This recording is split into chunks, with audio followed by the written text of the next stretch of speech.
What if the love of your life walked away into the mist, and you had to live 20 years not knowing if they were dead or alive? What if every morning you woke up with their names still in your heart, but no way to reach them? This is not just a love story. This is the story of two souls torn apart by time itself, and the long, painful road that led them back to each other. The day Claire stepped toward the stones, she was not just leaving a man. She was leaving half of her soul behind. The wind was cold, but it was nothing compared to the fear inside her heart. Jamie stood in front of her, trying to be strong, trying not to break. He knew the Battle of Culloden was coming. He knew he might not survive. And he also knew that if Claire stayed, she would die too. So he made the hardest choice of his life. He sent her away. Claire did not want to go. Every part of her wanted to stay in his arms, even if it meant death. But she was carrying their child. Jamie placed his hand on her belly and made her promise to protect their baby. His voice was steady, but his eyes were full of pain. He told her to live. He told her to remember him. He told her that loving her had been the greatest honor of his life. Those words would echo in her mind for the next 20 years. When Claire touched the stone, the world changed in a flash of light and sound. One moment she was in Scotland in the 1700s, and the next she was back in her own time.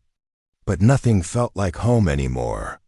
The world she returned to was safe, modern, and calm. Yet without Jamie, it felt empty.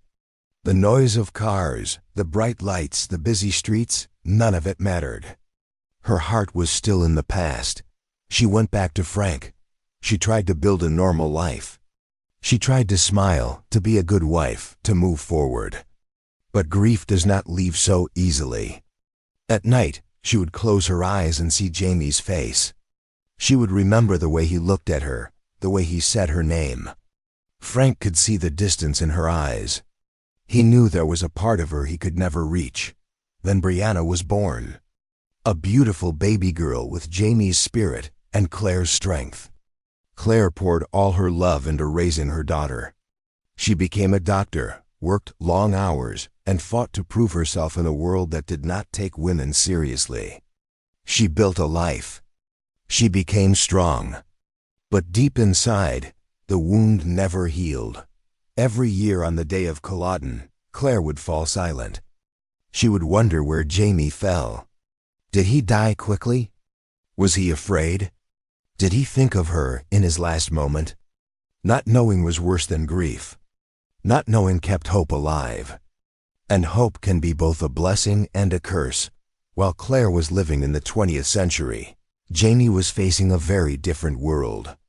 The Battle of Culloden was brutal. The Jacobite army was crushed. Men died around him. Blood covered the field. Jamie fought with everything he had, ready to meet death. But death did not take him. He survived. Surviving was not a gift. It was a burden. He carried the weight of loss on his shoulders. His friends were gone. His cause was lost. And the woman he loved had vanished through time. He did not know if she made it safely. He did not know if she lived. All he had was faith. Jamie spent years hiding, hunted like an animal. Then he was captured and thrown into prison. The days were long and dark. The walls were cold. But even there, in chains, he held on to one thing, the memory of Claire. He would close his eyes and picture her face. He would whisper her name in the quiet. That memory kept him alive. Time moved on, but for both of them, it also stood still. 20 years passed. 20 winters. 20 summers. Children grew up. Wars ended. The world changed. But their love did not fade. Claire tried to bury the past. Jamie tried to survive the present. Yet both of them were only half alive. There's something powerful about first love. But there is something even stronger about a love that survives loss, distance, and time. Jamie and Claire were not just separated by miles. They were separated by 2 centuries. By history itself. And still, neither of them truly let go. Some nights, Claire would stand alone and look at the sky, wondering if Jamie once looked at the same stars. Some nights, Jamie would feel the wind on his face and remember the touch of her hand. They were living in different worlds, but their hearts were still connected by something deeper than time. The hardest battles are not fought with swords. They are fought in silence, between two people who love each other more than life itself. And for Jamie and Claire, that battle happened the day they stood in front of the stones, knowing this could be their last moment together. Culloden was coming like a storm they could not stop. Jamie knew the Jacobites would lose. He could feel it in his bones. He had seen enough blood, enough fear, enough broken hope to understand that this was the end. But what hurt him most was not the thought of dying. It was the thought of Claire dying with him. Claire refused to accept it. She had already lost him once before, when she first fell through time. She could not imagine choosing to leave him again. Every tear that fell from her eyes carried anger, fear, and love all at once. She wanted to fight beside him. She wanted to stay in his arms until their final breath. To her, a life without Jamie did not feel like living at all. But Jamie was thinking of their child. He placed his hand gently on her belly, feeling the small life growing inside her. His voice softened. He told her that their baby deserved a chance. A safe world. A future without war. If Claire stayed, that future would die on the battlefield. If she left, at least one part of him would survive. That is what broke her. It was not fear. It was not even grief. It was the truth in his eyes. Jamie was not asking her to leave because he did not love her. He was asking her to leave because he loved her too much. He made her promise to go back, to raise their child, to tell their baby about him, to remember that he loved them both more than anything in this world. His words were calm, but inside he was falling apart.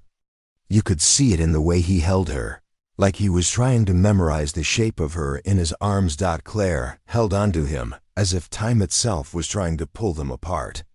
She memorized his scent, the sound of his heartbeat, the warmth of his skin.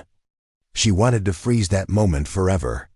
Because once she stepped through those stones, there would be no turning back. They did not speak grand words. They did not make loud promises. Their goodbye was quiet, heavy, and real. Jamie pressed his forehead against hers and whispered that she was his home. Claire told him that no matter where she lived, her heart would always belong to him. Then came the final kiss. It was not soft. It was desperate. It was filled with 20 years of love they would not get to share. It carried all the nights they would miss, all the mornings they would not wake up together. It was the kind of kiss that says goodbye without ever meaning it. When Claire finally stepped toward the stones, her legs felt weak. Every step felt wrong. She turned back one last time.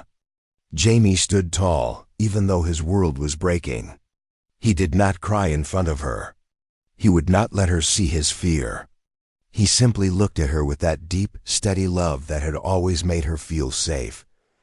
And then she was gone. In a flash of light and sound, the space between them became more than distance. It became centuries. Jamie stood alone in the cold wind.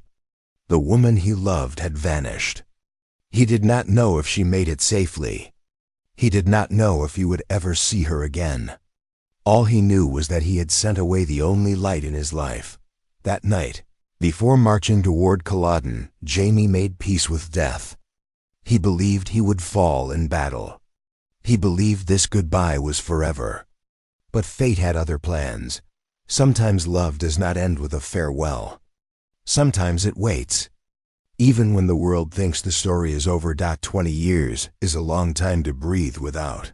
The person who once felt like air. Claire returned to a world filled with noise, cars rushing past, phones ringing, people moving fast. Everything looked normal. Everything looked safe. But inside her, nothing felt steady. She was back in her own time, back with Frank, back in a life she once knew. Yet her heart was still standing on a battlefield in Scotland. She tried to fit in again. She wore modern clothes. She spoke about simple things. She went to dinners and smiled when people expected her to smile. But grief does not disappear just because the world around you changes. It hides, it waits. It shows itself in quiet moments. When Brianna was born, Claire felt both joy and pain at the same time. She saw Jamie in her daughter's eyes, in the shape of her face, in her strong spirit. Every time Brianna laughed, Claire felt love. And every time she laughed, Claire also felt loss.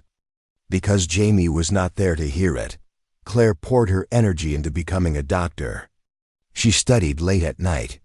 She worked twice as hard as everyone else. In a world that doubted women, she refused to step back. Saving lives became her way of coping. If she could not save Jamie, she would save others. If she could not go back, she would move forward with purpose. But even as the years passed, she never spoke of him. Not fully. Jamie became a secret locked inside her heart. Frank tried to be patient, but he could feel the truth. Claire's body was in the present, but her soul was somewhere in the past. Their marriage became quiet, polite, distant, two people sharing a house, but not a heart. While Claire was building a life in the 20th century, Jamie was fighting just to survive in the 18th. Culloden did not kill him. Instead, it left him with scars that would never fade. The battlefield was filled with smoke and screams. Friends fell around him,